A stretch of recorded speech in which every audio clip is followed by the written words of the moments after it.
ನಿಮ್ಮ ಹೆಸರೇನು? ಏನಾಯ್ತು ಘಟನೆ? ಏನು ಅಂಗಡಿ ಯಾರು ಮಾಡಿದ್ದು ಗೊತ್ತಾ? ಯಾರು ಮಾಡಿದಾರಂತ ಗೊತ್ತಿಲ್ಲ ಸರ್.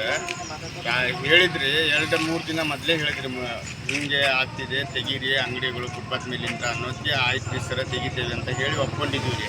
ರಾತ್ರಿ 10:30 11 ಗಂಟೆ ಅಂಗಡಿ ಎಲ್ಲ ಬಂದ್ ಮಾಡಿರಿ, ಕ್ಲೋಸ್ ಮಾಡಿ ಎಲ್ಲ ಸಾಮಾನು ಒಯ್ದು ಹಿಂದ್ಗಡೆ ಮೇಲ್ಗಡೆ ಇಟ್ಟಿದ್ದೀರಿ. ನೀವು ಈ ಪ್ಲೇಸ್ ಬಿಟ್ಟು ಇದ್ರೊಳಗೆ ಇಟ್ಟು ಹೊರಗಡೆಗೆ ಇಟ್ಟಿದ್ರು? ಕ್ಲೀನ್ ಮಾಡಿ ಕಸ ಗುಡಿಸಿ ಈ ಪ್ಲೇಸ್ ಬಿಟ್ಟು ಏನು ಇಡ್ಲಿದ್ದಂಗೆ ಮೇಲ್ಗಡೆ ಒಯ್ದು ಇಟ್ಟು ಮನೆಗೆ ಹೋಗಿದ್ದೇನೆ ರೀ. ಮನೆಗೆ ಹೋಗಿ ಬೆಳಗ್ಗೆ ಬಂದು ನೋಡುವಲ್ಲಿ ತನಕ ಹಿಂಗಾಗಿ ನಮ್ದು ಅಂಗಡಿ ಅಲ್ಲಿ ಇತ್ತು, ಅಲ್ಲಿಂದ ನಾವು ಈ ಕಡೆ ಇಟ್ಟೆ.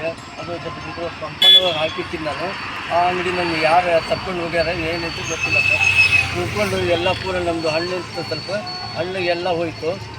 ಮತ್ತು ಅದು ಅಂಗಡಿ ಪೂರ ಮುರಿದು ಬಿಟ್ಟಿತ್ತು ಸರ್.